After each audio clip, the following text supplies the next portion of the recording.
During my childhood, my family was like a drop of water in a vast river, never remaining in one location for long. We settled in Rhode Island when I was about 8, and there we remained until I went to college in Colorado Springs.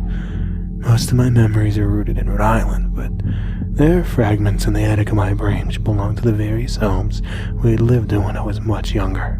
Most of these memories are unclear and pointless, chasing after another boy in the backyard of a house in North Carolina, trying to build a raft to float in the creek behind the apartment we rented in Pennsylvania, and so on. But there is one set of memories which remains as clear as glass, as though they were made just yesterday. I often wonder whether these memories are simply lucid dreams produced by the long sickness I had experienced that spring. But in my heart, I know that they are real. We were living in a house just outside the bustling metropolis of New Vineyard, Maine, population 643. It was a large structure, especially for a family of 3. There were a number of rooms that I didn't see in the 5 months that we'd resided there. In some ways, it was a waste of space, but it was the only house in the market at the time, at least within an hour's commute of my father's place of work. The day after my 5th birthday, I came down with a terrible fever. The doctor said I had mononucleosis, which meant no rough play and more fever for at least another 3 weeks. It was horrible timing to be bedridden. We were in the process of packing our things to move to Pennsylvania, and most of my things were already packed away in boxes, leaving my room barren.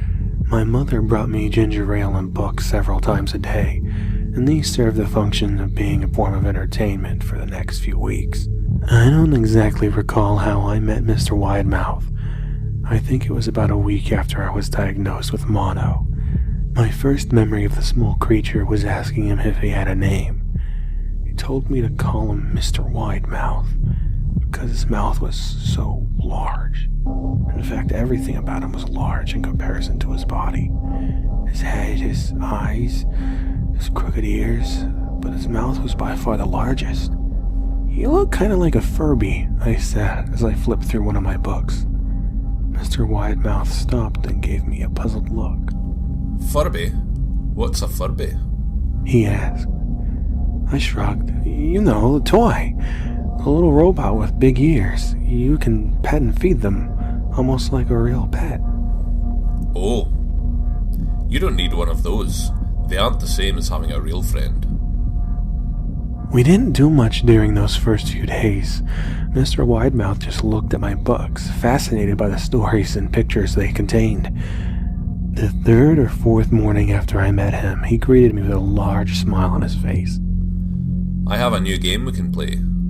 We have to wait until after your mother comes to check on you, because she can't see us play it. It's a secret game."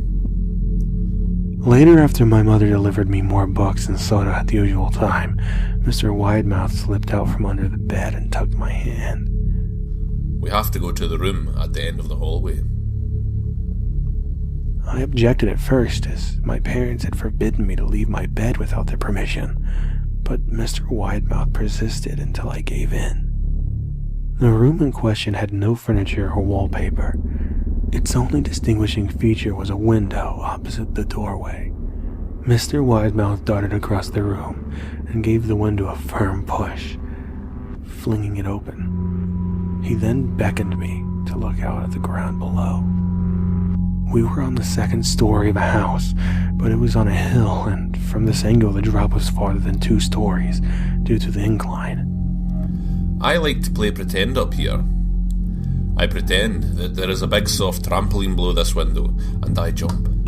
If you pretend hard enough, you bounce back up like a feather. I want you to try." Mr. Widemouth explained. I was a 5-year-old with a fever, so only a hint of skepticism darted through my thoughts as I looked down and considered the possibility. "It's a long drop," I said. "But that's all a part of the fun. It wouldn't be fun if it was only a short drop. If it were that way, you may as well just bounce on a real trampoline." I toyed with the idea, picturing myself falling through the thin air only to bounce back to the window on something unseen by human eyes, but the realist in me prevailed. "Maybe some other time," I said. "I don't know if I could have enough imagination. I could get hurt. Mr. Widemouth's face contorted into a snarl, but only for a moment. Anger gave way to disappointment. If you say so, he said. He spent the rest of the day under my bed, white as a mouse. The following morning, Mr. Widemouth arrived holding a small box. I want to teach you how to juggle. Here are some things you can use to practice before I start giving you lessons. I looked in the box. It was full of knives. My parents will kill me, I shouted, horrified that Mr. Widemouth had brought knives into my room, objects that my parents would never allow me to touch. I'll be spanked and grounded for a year. Mr. Widemouth frowned. It's fun to juggle with these. I want you to try it. I pushed the box away. I can't. I'll get in trouble. Knives aren't safe. Mr. Widemouth's frown deepened into a scowl. He took the box and knives and slid under the bed, remaining there the rest of the day. I began to wonder how often he was under me. I started having trouble sleeping after that. Mr. Widemouth often woke me up at night, saying we'd put a real trampoline under the window, a big one that I couldn't see in the dark. I always declined and tried to go back to sleep, but Mr. Widemouth persisted. Sometimes he'd stay by my side until early in the morning, encouraging me to jump. He wasn't so fun to play with anymore. My mother came to me one morning and told me I had her permission to walk around outside. She thought that the fresh air would be good for me, especially after being confined in my room for so long. Ecstatic, I put on my sneakers and trotted out to the back porch, yearning for the feeling of sun on my face. Mr. Widemouth was waiting for me. I have something I want you to see. I must have given him a weird look, because then he said, It's safe, I promise. I followed him to the beginning of a deer trail which ran through the woods behind the house. This is an important path. I've had a lot of friends about your age. When they were ready, I took them down this path, to a special place. You aren't ready yet, but one day I hope to take you there.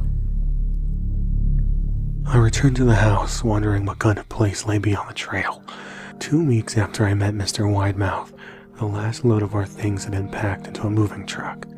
I would be in the cab of that truck, sitting next to my father for a long drive to Pennsylvania. I considered telling Mr. Widemouth that I would be leaving, but even at 5 years old, I was beginning to suspect that perhaps the creature's intentions were not to my benefit. Despite what he had said, for this reason, I decided to keep my departure a secret. My father and I were in the truck at 4 a.m. He was hoping to make it to Pennsylvania by lunchtime tomorrow, with the help of the endless supply of coffee and 6 packs of energy drinks. He seemed more like a man who was about to run a marathon rather than one who was about to spend 2 days sitting still. Early enough for you? He asked. I nodded and placed my head against the window, hoping for some sleep before the sun came up. I felt my father's hand on my shoulder. This is the last move, son, I promise. I know it's been hard with you being sick and all. Once Dad gets promoted, we can settle down and you can make friends. I opened my eyes and we backed out of the driveway. I saw Mr. Widemouth's silhouette in my bedroom window. He stood motionless until the truck was about to turn onto the main road. He gave me a pitiful little wave goodbye. Steak knife in hand, I didn't wave back. Years later, I returned to New Vineyard. The piece of land our house stood upon was empty except for the foundation, as the house burned down a few years after my family left. Out of curiosity, I followed the deer trail that Mr. Widemouth had shown me. Part of me expected him to jump out from behind a tree and scare the living bejesus out of me, but I felt that Mr. Widemouth was gone, somehow tied to the house that no longer existed. The trail ended at New Vineyard Memorial Cemetery. I noticed that many of the tombstones belonged to children.